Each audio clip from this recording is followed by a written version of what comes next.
but the courts have shown that if you are relying on sources that are not reliable, if you're repeating allegations that have been discredited, if you are refused to retract false statements that you have made after you have been made aware of the basis for the falsity, those are all things that can support a finding of actual malice, which really means that you've made the statement in reckless disregard of the truth. And we believe that Giuliani's conduct, particularly over time, as it became more and more clear that his allegations had no basis in truth, more than surpassed the allegation as would be required for recklessness.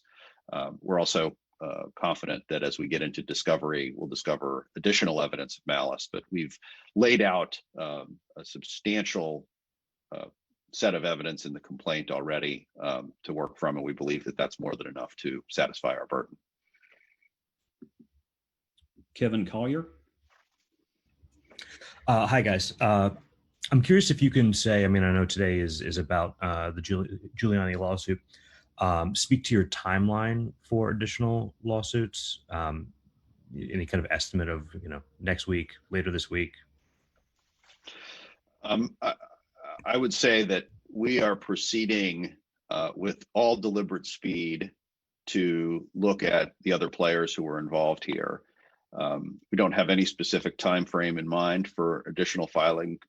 We will file as soon as they're ready, but we're moving quickly and deliberately. Olivia Rubin. Yeah, morning. Olivia from ABC. Thanks for doing this. I just wanted to ask, I know you touched on this briefly in your complaint, but I wanted to bring it back to the events from January 6th and Giuliani's participation in those events, and how you think that is sort of relevant to your case and where that fits in, and how you view that. Sure. So it is germane to our case. We're obviously not here to try to prove or disprove an incitement case. That's way beyond the scope of the defamation case that we filed. But it is relevant, and we put this in the complaint for a very specific reason, is that, as John said in his opening remarks, this was a disinformation campaign that began a long time ago. Mr. Giuliani started these statements very shortly after the election. And the events of January 6th, in our view, and his statements and comments on that day really come at the end of that series of statements that he made. And it demonstrates that this exercise that we're engaged in, this need to have truth in our public discourse, this is not just an academic exercise. It's not just something that does not have real world consequences except for dominion.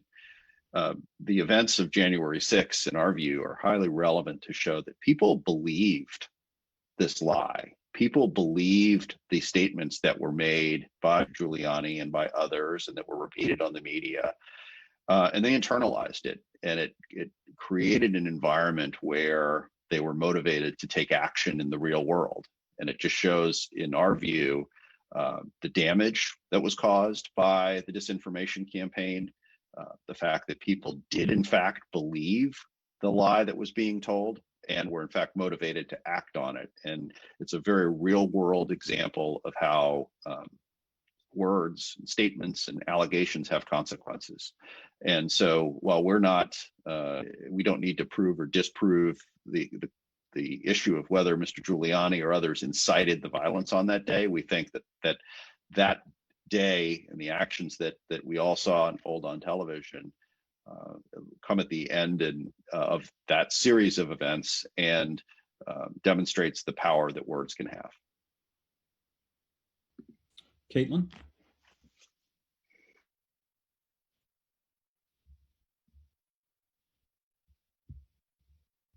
Caitlin Plants, do you have a question?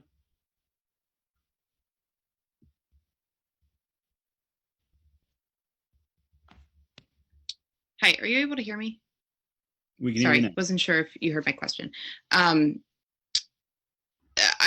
hoping that you could clarify if there's a difference between why you're bringing this suit as a separately filed suit and why if you are planning on adding additional defendants and now you are suing Giuliani as a related case to Powell, why aren't you just filing one complaint with all of the defendants? And is this the pattern that we would see if you do plan on bringing other cases? I know previously you said you might be looking at bringing cases against media organizations or platforms that allowed the repetition of these claims. So if you could explain a little bit more about why you're structuring this so it's a rollout with separate case files, separate complaints at this point in time. Sure. Well, each of these defendants needs to be evaluated on their own merit, and in some instance, some of the defendants, there will be different jurisdictional considerations about where the lawsuits can be filed, and we want to make sure that they are being handled in the most efficient way possible. And so we are taking them one at a time, and we're making that determination about whether they can be brought in DC or will need to be brought elsewhere. And so it may very well be that future lawsuits are brought with multiple defendants as opposed to one at a time. As it relates to the case against Mr. Giuliani, we think that filing this as a separate action from the action that we filed against Sidney Powell reflects what we understand to be the level of involvement that they had with one another. And what I mean by that is that there was obviously some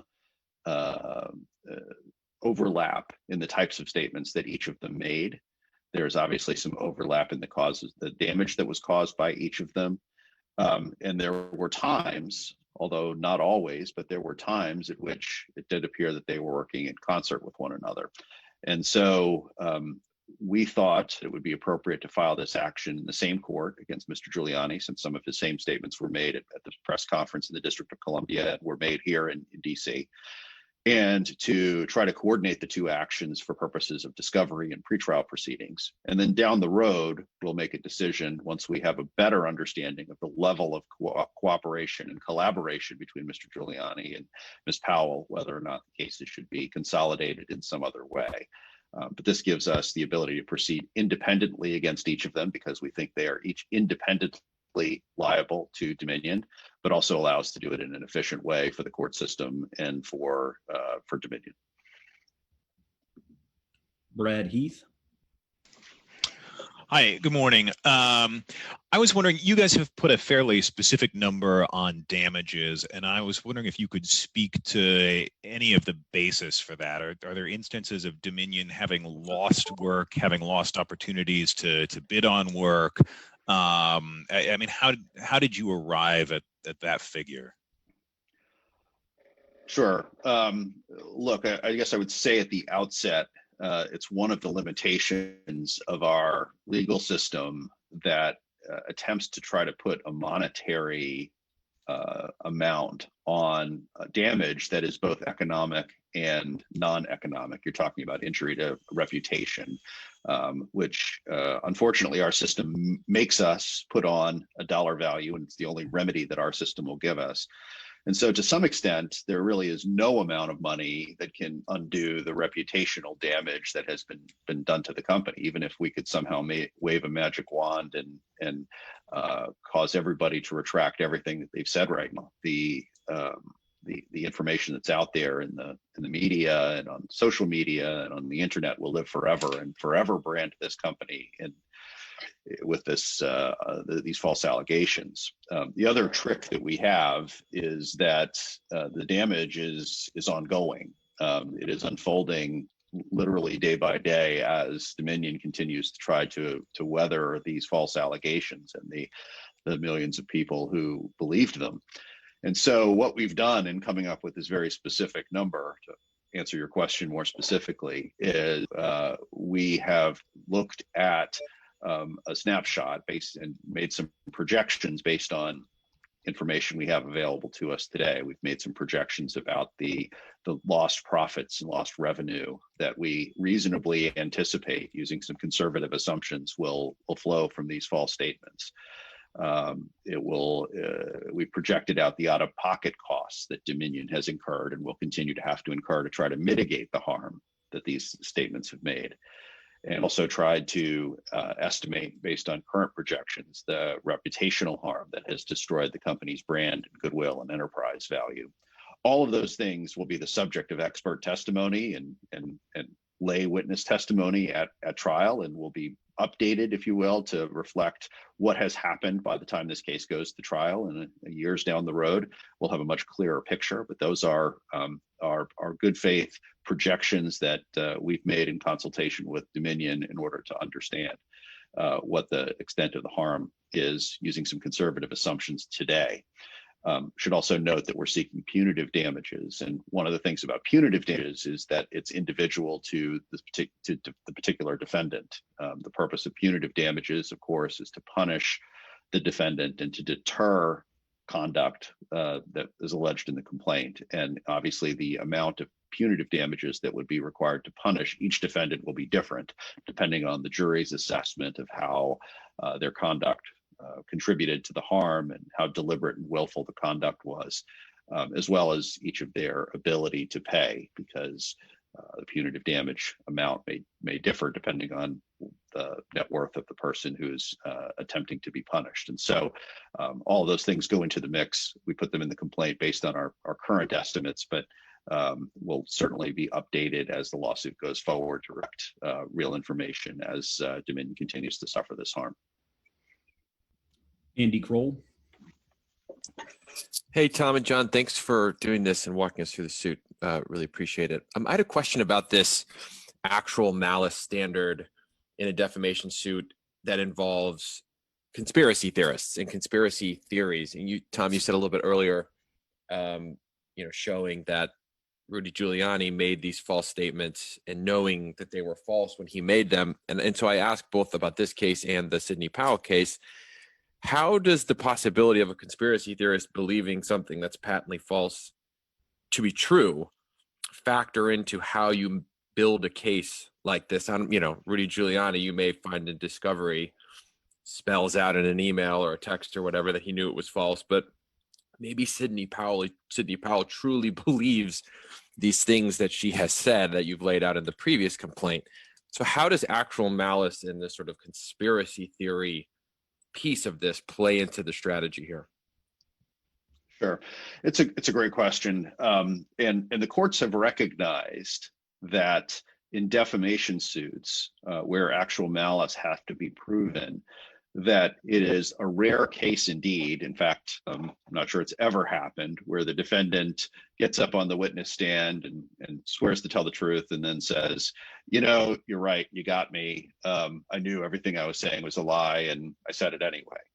And people just don't do that. That's not reality. And so what the courts have said is that you can look to different types of evidence to demonstrate the reckless disregard for the truth. And it's basically, you look at the totality of circumstances at the time each statement was made. What information was known to the speaker?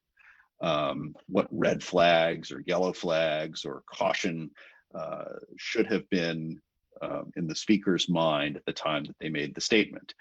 And that includes some of the categories that I talked about earlier, but the courts have said you can prove actual malice through circumstantial evidence. For example, if you are relying on sources that are known by you to be unreliable, or that have proven to be unreliable, even if you don't know, but if have been proven to be unreliable, then that is something that cuts in favor of a finding of actual malice. If you've been warned, like in a retraction demand, like the one that Dominion sent, and the truth has been put in front of you, and yet you continue to double down on your false statements, then that can be evidence of actual malice because you're doing it knowingly. You've now been confronted with the information, and you're continuing to say the same false statements. A failure to retract can be evidence of actual malice because it evidences your state of mind, that you are refusing to accept the truth of the statement, and you're refusing to fix it if you've made a good faith error, if you made a good faith mistake. And that's really what the actual malice standard is trying to protect. It's trying to protect people that made a good faith mistake in saying something was false, but nevertheless, we don't want to hold those people accountable because they made a good faith mistake. And here, and part of the reason why we went to so much detail in the complaint to lay out the chronology is that as you get this steady drumbeat of information from election security experts and courts that have rejected these allegations and hand recounts and all of the verification that has taken place as these statements were made, and as Mr. Giuliani was warned repeatedly, and as other people backed away from making these statements, the evidence at some point becomes overwhelming that this was not a good faith mistake, and it never was, even as he's continued to this day to claim that he has the evidence that he's never shown, but as he claims to his media audiences that he has the evidence and that they should just trust him, these allegations are true, we'll be able to show actual malice using those circumstantial evidence. Also, we will have the ability to take Mr. Giuliani's deposition in this case and pressure test the things that he has said, and we anticipate that will generate even more evidence of malice as we get a chance to speak with him directly and under oath about these statements. Tori Van Oot. Hi, thanks so much. Tori with Axios. When you mentioned potential other defendants, I know that you've sent a cease and desist to Mike Lindell, whose response was bring it on, essentially. Wondering if there's any update on that situation and whether a suit against him might be forthcoming. Obviously, today we're bringing the Rudy Giuliani suit over the finish line and getting that started, and so that's been our focus, is to make sure that we've put forward a complaint in DC against Mr. Giuliani. You're correct. We have warned Mr. Lindell and asked him to retract his false statements. He is definitely on our list, and we will be looking at him in sort of the next round of defendants. Doesn't mean he's next, but I do think that Mr. Lindell will eventually get his wish in terms of quote bringing it on. Jacqueline. Hi, good morning. Kind of building off the last question, some of these people who are either facing litigation or involved in the litigation, instead of backing down, their response is, okay, now we can go ahead and try and prove our conspiracy theories in court. Do you anticipate anyone trying to go ahead and do discovery on Dominion instead in part of these lawsuits? And, what is your potential counter to that? Sure. We certainly would expect that these defamation defendants will be taking discovery to try to support whatever defense they put forward. It's their right in these cases to try to defend these cases by saying that their allegations were not false, but were in fact true, and they can seek some discovery within boundaries, but they can seek some discovery to try to prove that that's the case. And we're well aware of that going into filing these defamation suits. It's in part the reason why Dominion felt compelled to file these lawsuits in court. Because when you're on social media, or when you're on your own podcast, or when you're giving an interview on cable television, there aren't any rules, there aren't any standards, there aren't evidence that's required. You can say whatever you want, and people will believe it, and it can do an enormous amount of harm. And so Dominion felt very strongly about bringing this issue into a courtroom where rules of evidence apply, where there are rules of procedure that applies, where there's a judge and someone declares a winner and a loser at the end of this, and a jury, in saying what is true and what's false. And we have no concern about having the truth or falsity of these allegations adjudicated in a fair forum. And that's why we picked a courtroom rather than a cable news show, because if we're in a fair forum where evidence applies, we have no concern about laying all of this out for the American people. And we think it's an important service that we do that. It's obviously part of the lawsuit is to make sure Dominion is compensated for the economic and reputational harm that it has suffered. But it's also important that this be done in public, that we have a trial on these issues, and that these false allegations are disproven once and for all for the American public to see, so that they can have faith in their election systems. They can have faith in the integrity of the elections and the equipment that's used to administer them, and so that Dominion can be vindicated against the disinformation campaign that has been so damaging not only to it, but also to our country. I'll add to that. So Jacqueline, we've also seen rhetoric about the role of discovery in audits of our election technology. And something that is worthy to note, I certainly think, everything that they ask for in this rhetoric is already obtained by countless of dozens of states.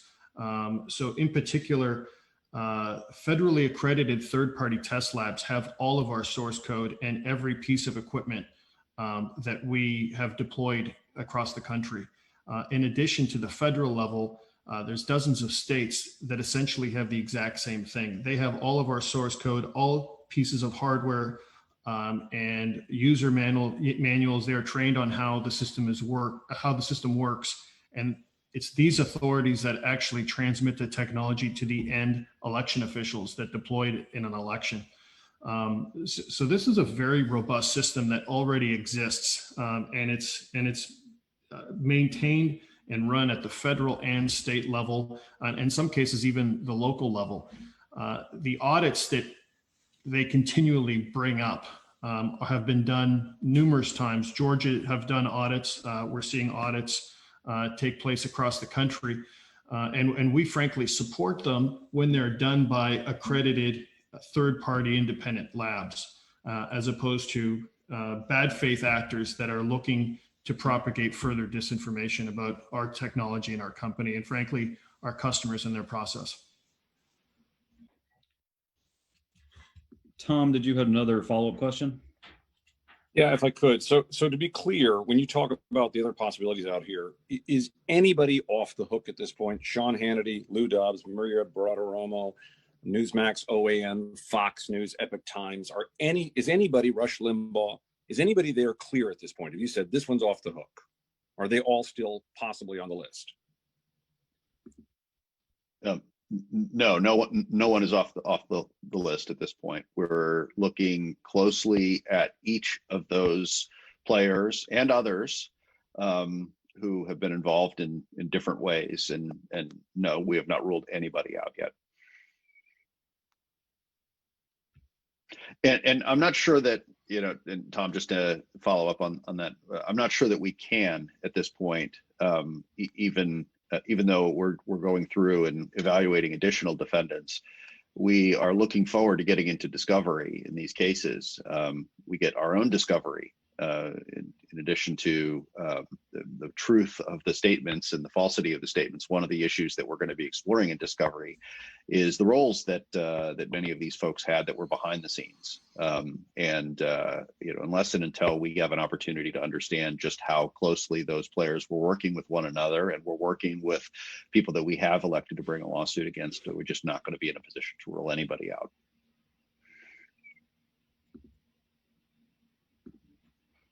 All right, guys, seeing no more questions in the queue, I'd like to thank you all very much for joining us here today, and imagine we may do it again soon. Thanks, everyone.